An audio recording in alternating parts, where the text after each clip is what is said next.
राजनीति एक ऐसी शब्द है जिससे हर कोई प्रभावित होता है। शुरुआती दौर में हम देखेंगे तो पाएंगे कि राजनीति में युवाओं की सक्रिय भूमिका रही। पूर्व प्रधानमंत्री स्वर्गीय चंद्रशेखर जी को युवा तुर्क भी कहा जाता था। स्वर्गीय करुणानिधि ने 14 वर्ष की उम्र में ही राजनीति में कदम रखा। हालांकि उनकी राजनीति हिंदी विरोधी थी, इसलिए वो उत्तर भारत में छा नहीं पाए। उत्तर भारत की अगर बात की जाए दोस्तों, तो उत्तर भारत के सबसे चर्चित नेता माननीय श्री लालू प्रसाद यादव जी ने 22 वर्ष की उम्र में ही राजनीति में कदम रखा। जयप्रकाश नारायण जेपी वाले छात्र आंदोलन में लालू प्रसाद यादव जी बढ़ चढ़कर हिस्सा लिए थे। नीतीश कुमार, शरद यादव, कई अन्य नेता भी युवा अवस्थाओं में ही राजनीति में आ गए थे। कहा यह जा सकता है कि उस वक्त के युवा राजनीति में सक्रिय भूमिका निभाते थे। आप ये सोच रहे होंगे कि मैं आपको ये सारी बातें क्यों बता रहा हूँ। तो दोस्तों, यहाँ मैं आज आपको अपने आसपास पैदा हो रहे नए युवा नेताओं की जिंदगी का अनुभव लेते हुए कि कैसे एक युवा नेता बनते हैं, उसके बारे में बात करने जा रहा हूँ। जय हिंद दोस्तों, मैं हूँ तौकीर हुसैन और आप देख रहे हैं युवाओं की राजनीति।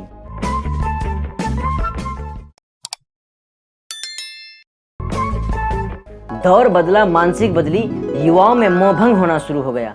राजनीति एक ऐसी शब्द बन गई जिससे युवा नफरत करने लगा। युवाओं में यह गर्व का विषय बनने लगा कि वो राजनीति से दूर रहते हैं। मुझे राजनीति से कोई लेना देना नहीं है, कोई बने हमें क्या फर्क पड़ता है। इस तरह के वाक्य प्राय सुनने को मिलने लगा। जो थोड़े बहुत नेता आए भी वो विशिष्ट परिवार से ताल्लुक रखते थे।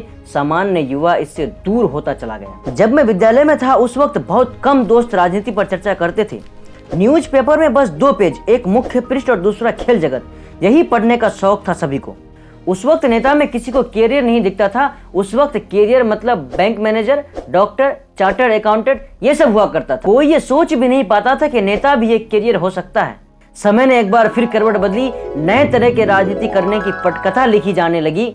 सत्ता के भ्रष्टाचार, गलत नीति, बेरोजगारी और धर्म को मिलाकर एक ऐसी हवा बनाई गई जिससे युवाओं को यह महसूस होने लगा कि अगर हम अभी भी नहीं जागे तो देश बर्बाद हो जाएगा। हवा का असर बच्चों से लेकर बड़ों तक हुआ। 2014 के मतदान केंद्र पर जहां मैं था, वहां पर एक बूढ़ी औरत के साथ एक 8-10 साल का बच्चा आया। उन्होंने आते ही अति उत्साह के साथ कहा, अब की बार मोदी सरकार। ये छोटी सी घटना यह बताने के लिए काफी है कि 2014 के आसपास राजनीति में एक व्यापक असर दिखना शुरू कर दिया। युवाओं में एक नया जोश आ गया। देश का युवा जाग गया। चाय की दुकान हो या फेसबुक का वार हो, व्हाट्सएप का फॉरवर्ड हो या न्यूज से भरी अखबार हो, हर जगह राजनीति की शुरुआत हो गई। इसके लिए मैं माननीय मोदी जी को धन्यवाद देना चाहता हूं कि उन्होंने देश के सोए हुए युवाओं को जगा दिया। और जगाने के बाद क्या हो रहा है हम सब अच्छी तरह से जानते हैं। अब वो दौर आ गया है जहां नेता बनना एक करियर हो गया। हर बेरोजगार युवा स्वयं को नेता के रूप में देखने लगा।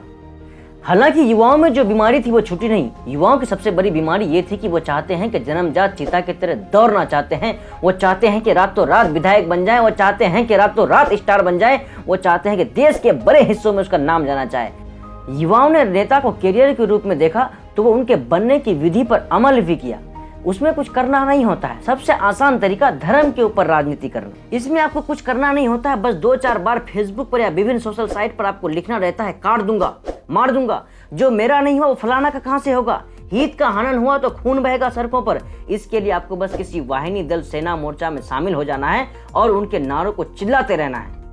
अपने गाड़ी के नंबर की जगह अपने पार्टी के झंडे का चिन्ह बनवाएं और 4-6 चेहरों को अपनी गाड़ी में सदैव बैठाकर रखें। अपने नेता को प्रसन्न करने के लिए मंच में माइक और माला की यथासंभव व्यवस्था बनाए रखें। नेताजी के आगे पीछे घूमते हुए उनकी सेवा पूजा करते रहें। अपने नेताजी के साथ और उनके भी नेताजी के साथ फोटो खिंचवाकर घर एवं अपने व्यापारिक प्रतिष्ठान में लगावें। हर छोटे बड़े कर्म, त्योहार और जन्मदिन के शुभ अवसर पर फ्लैक्स एवं बैनर पूरे शहर में लगवाएं। मीडिया के लोगों से सेटिंग कर अपनी फोटो अखबारों में छापते रहें। समय समय पर अपने क्षेत्र में चतुर्थ श्रेणी के अधिकारियों के साथ रौब झाड़ते रहें। भले ही घर का आटा पिसवाने नहीं गए हों, पर लोगों से मिलकर उनके काम करें। भले ही माँ बाप का रत्ती भर सेवा और प्यार से बात न की हो, पर लोगों से हमेशा हाथ जोड़कर बात करें और नाश्ता पानी का इंतजाम कराते रहें। तभी आपसे वो आपके आसपास मंडराएंगे। भले ही आप कितने पापी और बचपन में मंदिर नहीं गए हों, पर समय समय पर धार्मिक अनुष्ठान, यज्ञ और भंडारों में अपनी उपस्थिति और भजन का आयोजन करते रहें। ध्यान रखें, इसमें भी होर्डिंगबाजी जरूरी है। भजन आयोजन में भले ही आवाज फटे हुए बांस जैसी हो, और कभी कभी भजन भी गाएं। मोबाइल के साथ साथ कभी दाढ़ी में, कभी काले चश्मे में, तिलक लगाकर, हाथ जोड़े हुए, कभी टोपी पहनकर फोटो छपवाते रहें, ताकि आपको लोग हर रूप में जनता पहचानने लगे। प्रदर्शन में बढ़ चढ़कर हिस्सा लें और ध्यान रखें कि पेपर की फोटो, टीवी के न्यूज में सबसे ज्यादा आप दिखें। इसलिए थोड़ा सा खर्च भी करें और मीडिया में आप दिखते रहें। रैली में लोगों की गाड़ी में 100 रुपए का पेट्रोल भरा कर नाश्ता पानी करा करके रैली में ज्यादा से ज्यादा लोगों को इकट्ठा करने का जुगाड़ करें। झूठ और वादे और आश्वासन देना सीखें।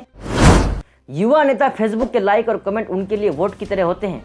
जिसका जितना ज्यादा लाइक और कमेंट वो अपने आप को उतना बड़ा नेता मानता है। अंत में ये कहा जा सकता है कि अधिकतर बेरोजगार युवा अपने आप को युवा नेता बनाने को इच्छुक है। प्रत्येक युवा नेता को उनके सफल कैरियर पर मेरे तरफ से बधाई हो।